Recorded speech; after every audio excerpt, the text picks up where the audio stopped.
Brian Norman Jr. drops nukes on JIN Sasake. No man left alive.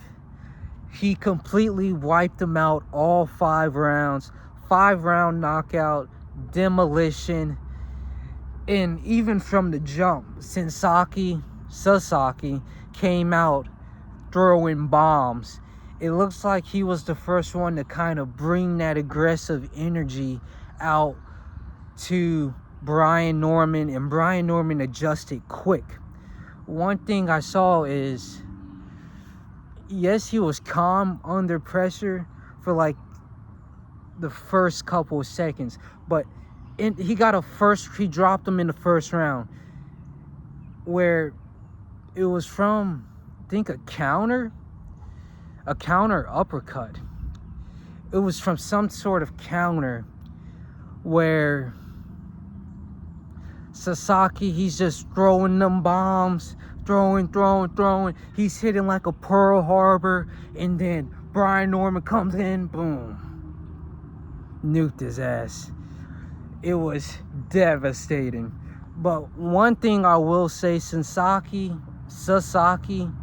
he's a tough competitor. He didn't give up, but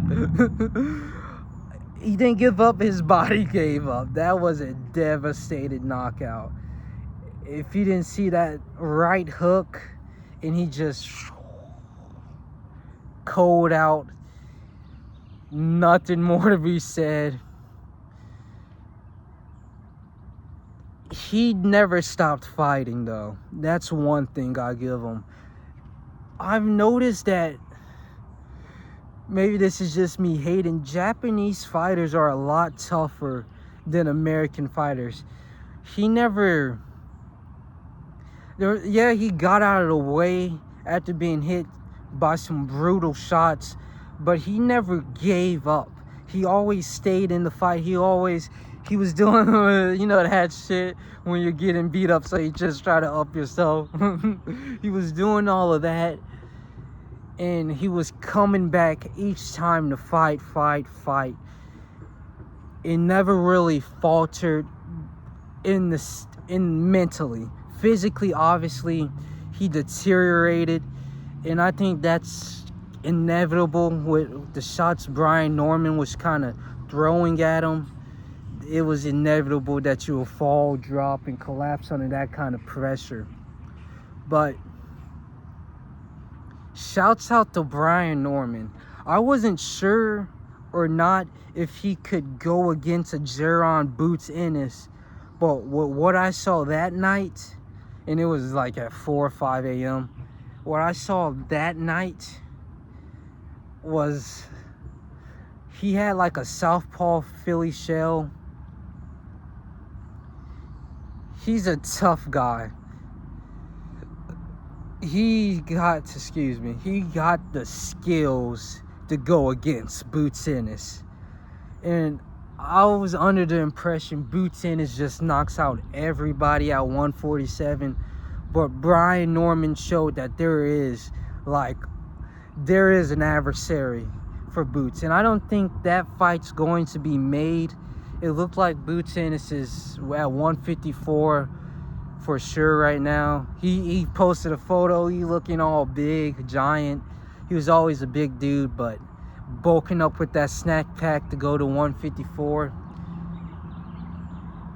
But now I see Brian Norman could have been a problem for Boots Ennis, where I don't want to say they got sort of the same style, but they both come like that, right?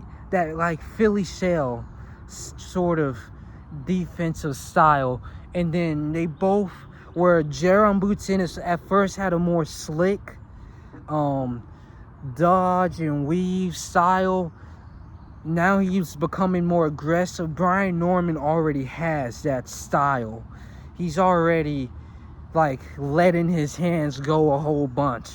That's kind of what turned fans off from Boots Ennis when he changed his style that way. But now seeing Brian Norman and Jaron Ennis, they would make a perfect matchup.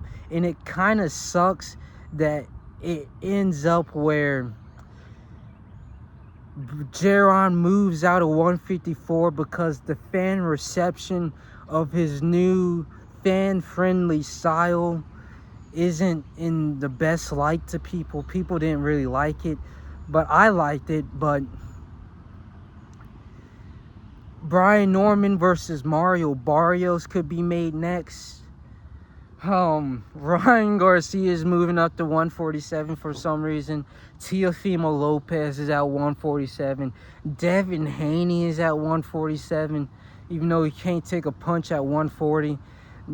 Maybe those fights are open for Brian Norman now, but he's an exciting fighter. I can't wait to see what's next of him. And that Boots Ennis fight would have been amazing. Shouts out JIn Sasake too, on another note.